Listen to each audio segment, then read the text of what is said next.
ನಮಸ್ಕಾರ ಸ್ನೇಹಿತರೆ, ಎಲ್ಲರಿಗೂ ಅಡುಗೆ ಮನೆ ಯೂಟ್ಯೂಬ್ ಚಾನಲ್ಗೆ ಸ್ವಾಗತ. ಸ್ನೇಹಿತರೆ, ಇವತ್ತು ಚಳಿಯಾದ ವೆದರ್ಗೆ ಬಿಸಿ ಬಿಸಿ ಪಕೋಡ ಮಾಡೋದು ಹೇಗೆ ಅಂತ ತಿಳಿಸ್ಕೊಡ್ತೀನಿ, ಬನ್ನಿ ಸ್ನೇಹಿತರೆ.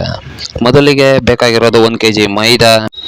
ಸ್ನೇಹಿತರೆ, ಮೊದಲಿಗೆ 1 kg ಅಷ್ಟು ಈರುಳ್ಳಿ ತಗೊಂಡು ನೀಟಾಗಿ ಬಿಡಿಸ್ಕೊಂಡು ಅದನ್ನು ಉದ್ದುದ್ದಕ್ಕೆ ಕಟ್ ಮಾಡಬೇಕು ಸ್ನೇಹಿತರೆ. ಯಾವ ರೀತಿ ಅಂದರೆ ಈಗ ತೋರಿಸ್ತೀನಿ ನೋಡಿ ಸ್ನೇಹಿತರೆ. ಹೀಗೆ ಉದ್ದುದ್ದಕ್ಕೆ ನೀಟಾಗಿ ಕಟ್ ಮಾಡಬೇಕು, ಅದು ಸಣ್ಣಗೆ ನೋಡಿ ಸ್ನೇಹಿತರೆ. ಈ ಕಟ್ ಮಾಡ್ತಾ ಇದ್ದೀವಲ್ಲ, ಈ ರೀತಿ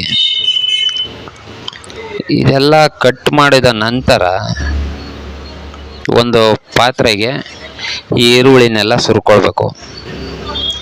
ಈರುಳ್ಳಿನೆಲ್ಲ ಸುರ್ಕೊಂಡು ಅದಕ್ಕೆ ಎಷ್ಟು ಬೇಕೋ ಅಷ್ಟು ಸ್ವಲ್ಪ 1/4 kg ಅಷ್ಟು ರವೆ, ಮೀಡಿಯಮ್ ರವೆ, ಓಂಕಾಳು, ರುಚಿಗೆ ತಕ್ಕಷ್ಟು ಉಪ್ಪನ್ನು ಹಾಕಿ ನಾವು ಶುಂಠಿ, ಬೆಳ್ಳುಳ್ಳಿ, ಮೆಣಸಿಕಾಯಿನ ಪೇಸ್ಟ್ ಮಾಡ್ಕೊಂಡಿರೋದನ್ನ ಅದಕ್ಕೆ ಹಾಕ್ಕೊಳ್ಬೇಕು.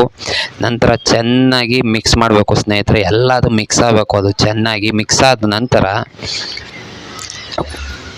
ನೋಡಿ, ಈ ರೀತಿ ಮಿಕ್ಸ್ ಮಾಡ್ಕೊಂಡ ನಂತರ 1 kg ಅಷ್ಟು ಮೈದಾ ಅದಕ್ಕೆ ಹಾಕಬೇಕು ಸ್ನೇಹಿತರೆ.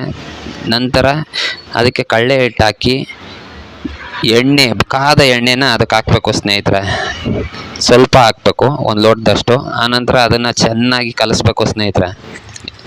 ಒಂದು ಸ್ವಲ್ಪ ಹದ ಬಂದ ನಂತರ ಅದಕ್ಕೆ ಸ್ವಲ್ಪ ನೀರನ್ನು ಹಾಕ್ಕೊಂಡು ಕೈ ಗಂಟಿಸದೇ ಇರೋ ರೀತಿ ಚೆನ್ನಾಗಿ ಕಲಿಸ್ಬೇಕು ಸ್ನೇಹಿತರೆ.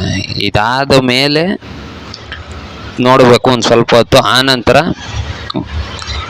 ಕಾದ ಎಣ್ಣೆ ಬಾಣಲಿಗೆ ಪಕೋಡನ ಪುಡಿಯಾಗಿ ಬಿಡಬೇಕು ಸ್ನೇಹಿತರೆ. ಈಗ ಉದುರಿಸ್ತಾ ಇದ್ದೀನಲ್ಲ, ಆ ರೀತಿ ಬಿಡಬೇಕು ಸ್ನೇಹಿತರೆ.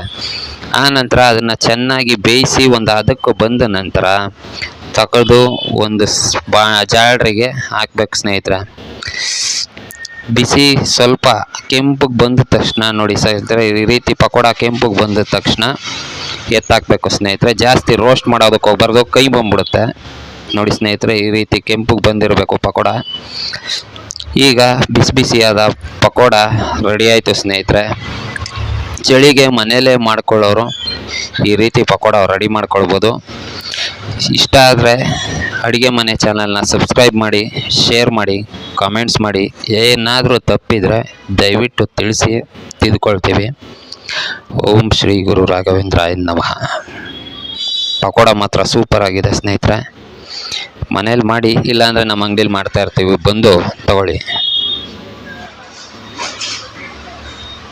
ಅಡುಗೆ ಮನೆ ಯೂಟ್ಯೂಬ್ ಚಾನಲ್ನ ಸಬ್ಸ್ಕ್ರೈಬ್ ಮಾಡಿ.